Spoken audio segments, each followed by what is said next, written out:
A woman's life crumbles when her fiancé and best friend betray her. Heartbroken, she becomes a recluse. Months later, a college senior offers her a job at a startup. She reluctantly accepts, not realizing this decision will change her life's trajectory. Her journey of redemption begins, promising unexpected twists ahead. Hi, everyone. Welcome to Drama of Destiny. This story we're about to tell has a shocking twist beyond your imagination. First, let's get started. I'm a company employee in my late 20s. The company I work for is a fairly well-known large enterprise with its headquarters in New York. After 5 years at the company, I got engaged to my boyfriend, whom I met at work. We joined the company at the same time, but I was interviewed at a local branch, and he was interviewed at the headquarters. He's originally from New York. He's very talented, recognized by everyone as a rising star in the company, and it's rumored he'll be promoted to the headquarters in a few years. On top of that, he's tall, handsome, and a perfect man. I introduced him to my parents. They were overjoyed, saying he was too good for me. Then I introduced him to someone else important to me. My best friend of 20 years. I have been friends with her since my parents bought a house and moved to this area when I was in elementary school. I was a shy and introverted transfer student who joined in the middle of the school year. I was struggling to fit in and was often teased by boys in the class. My best friend stood up for me. She was the daughter of a wealthy business owner, cute, smart, and popular with everyone. Despite our differences, we hit it off and have been close ever since. We went to the same middle and high school, and she always protected me. In college, we pursued different paths, and she was busy dating boys, so we naturally met less often, but we kept in touch. When the job hunting season came, she quickly decided to join her father's company. Seeing me struggling to get job offers, she said, "If you can't find anything, I'll ask my dad to let you join our company." Luckily, I got an offer from my first choice company, so it didn't come to that. After starting work, we both got busy and met less often, but I always checked her social media. When I told her about my engagement, she was thrilled and exclaimed, "Why didn't you tell me sooner if you had met such a great guy?" We decided to meet up, the three of us. My boyfriend, meeting her for the first time, said, "She's told me a lot about you, but you're even more beautiful than I imagined." She smiled and said, "I'm so happy her husband is such a wonderful man. But if you ever make her unhappy, I won't forgive you," and they quickly became friends. At that time, I was naively happy, thinking that my best friend and I would continue to be close for the rest of our lives, and glad that she and my boyfriend got along well. But as we progressed with the wedding preparations, my boyfriend's attitude started to change. Though planning a wedding is stressful, I was over the moon and enjoyed every bit of it. In contrast, my boyfriend seemed distracted. Whenever I sought his opinion, he gave me indifferent answers. I started to feel uneasy, but convinced myself it was just pre-wedding jitters. But soon, he started making excuses to avoid going on dates, and eventually, he avoided eye contact at work. One day, with a growing sense of foreboding, he finally told me he wanted to break off the engagement. Panicking, I asked why. He told me he had fallen in love with someone else, and to my shock, it was my best friend. Apparently, she had called him at work a few days after I introduced them, saying she needed to talk about me, and they started seeing each other. Shocked and furious at this unexpected betrayal, I found him completely unsympathetic, saying, "It's not my fault. She's prettier and richer than you." He then added, "I plan to start my own business in the future, and her family's wealth is appealing. Plus, having a beautiful wife is an advantage," cruelly adding, "Oh, but I do love her, with all that included." I arranged to meet my best friend, still hoping somewhere in my heart for an apology. At that time, I still believed in my best friend somewhere in my heart and thought I would hear an apology from her. But she nonchalantly said, "It's not my fault. He said he prefers me over you. You weren't married yet, so he had the right to choose."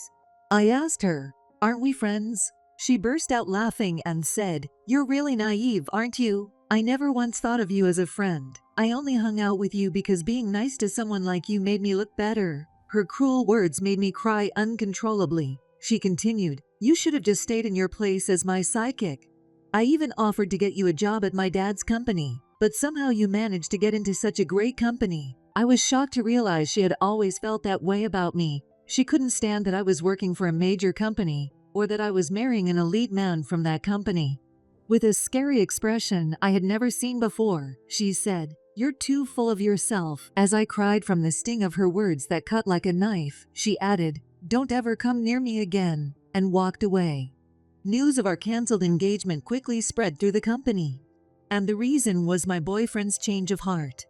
My boyfriend openly talked about it, telling everyone who asked. I had planned to continue working even after getting married, but I couldn't stand the sympathetic looks from my colleagues, so I decided to quit my job. After that, I became a recluse. My parents were very worried about me, but I found it too painful to interact even with them, and I shut myself in my room, just crying alone. Then, 6 months later, I found out about my ex-boyfriend and ex-best friend's wedding through her social media. 2 years have passed since then. I have successfully reintegrated into the outside world. About 6 months into my reclusive life, a senior from college contacted me, having somehow heard about my situation, and invited me to join their company. This senior had left their first job a few years ago and had since joined a startup with an acquaintance. They passionately encouraged me to help them, saying the company was small but promising. I hadn't fully recovered from the shock, but I decided I couldn't continue like that. I accepted the kind offer from my senior and decided to start a new job. From the first day, I was overwhelmed with work, quickly becoming exhausted after my lazy lifestyle. However, once I got used to it, I found it enjoyable and fulfilling, and the past quickly faded away. Thanks to the efforts of the employees, the company's performance steadily improved, and within a year of my joining, it had grown remarkably. Around that time, I accepted a marriage proposal from my senior and got married. My husband and I supported each other both at work and in our personal lives, leading fulfilling days. Then one day, something surprising happened. My ex-best friend, whom I had cut ties with 2 years ago, suddenly visited my company. The last time we met, she told me never to see her again. I had long since blocked all contact with her.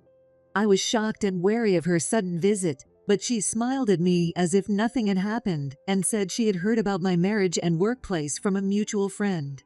I was nearby, so I thought I'd drop by. "I wanted to say congratulations on your marriage," she said shamelessly. Ignoring my astonishment, she continued, "Hey, it's almost lunchtime, right? Let's talk for a bit. I want to apologize for the past," she said with a cheerful tone. Frankly, I didn't care about the past anymore, and I wasn't too excited about seeing her face again, so I tried to brush her off by saying, "I'm a bit busy today, so maybe another time." She insisted, "Well, let's have a quick coffee at least. Don't be so cold since I came all this way," and I reluctantly agreed. We left the office together. Reuniting with my ex-best friend after 2 years, I noticed her makeup was heavier, and she was dressed head to toe in designer brands, looking like a complete socialite. I suggested a casual restaurant next to our office building, but she strongly opposed it. She requested a stylish cafe a few minutes' walk away. On the way there, she started making snide remarks like, "I've never heard of your company, and it was hard to find because it's so small," making me laugh inwardly, thinking I never asked her to come. The cafe was crowded during lunch, but we were lucky to get a seat on the open terrace. The greenery and breeze felt nice, creating a relaxing atmosphere. My ex-best friend took photos of the food and bragged about having 10,000 followers on social media. She said, "I can't go to shabby places since I show my face online," acting like she was a celebrity. I nostalgically remembered when I used to check her social media. While eating, she continued to belittle me, saying, "You left such a great company and now work for an unknown one."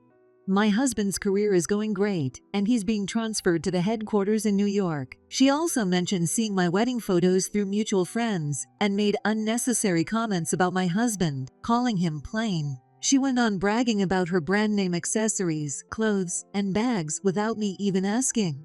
I realized that my ex-best friend had come all this way just to make me feel bad about my marriage, ultimately just to assert her superiority. It was exhausting. While I just smiled and nodded, she spoke loudly enough to draw the attention of the other customers. She mistook their curious glances as admiration, smiling back at them. Feeling uncomfortable and looking for an excuse to leave, I noticed a group of gentlemen in suits entering the terrace. They were all wearing expensive-looking suits and looked like sophisticated businessmen. One stood out with his blonde hair, blue eyes, and striking appearance. He was like a movie star, catching everyone's attention, including my ex-best friend. My ex-best friend's eyes were practically turning into hearts for him. One of the men approached us with a look of admiration and spoke to me warmly. I stood up, exchanged words with them, and the handsome man gave me a bright smile and a hug. The gentleman then said, "See you soon," and headed to their reserved table. When I sat back down, my ex-best friend looked stunned. She started bombarding me with questions. Who were those guys? I reluctantly told her they were business partners and explained that I was going to the US on a business trip with my husband under the direction of that gentleman. For some reason, this made my ex-best friend suddenly say, "You're so arrogant for someone so poor." Her words reminded me of that day 2 years ago. I got angry and retorted, "What does being poor have to do with anything? It's not good to brag about being rich so much." My ex-best friend's face turned red and she started trembling. She couldn't find any more words to assert her dominance. Completely irritated, she stood up abruptly and said, "I'm leaving," and started to walk away. She hadn't paid for the bill, so I quickly called after her, "Hey, the bill." She clicked her tongue, came back, pulled out a few $10 bills from her wallet, and threw them at me before leaving.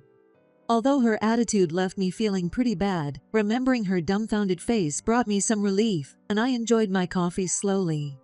A few days later, this incident at the cafe caused an unexpected stir. A follower who had been at the cafe exposed my ex-best friend's behavior on social media.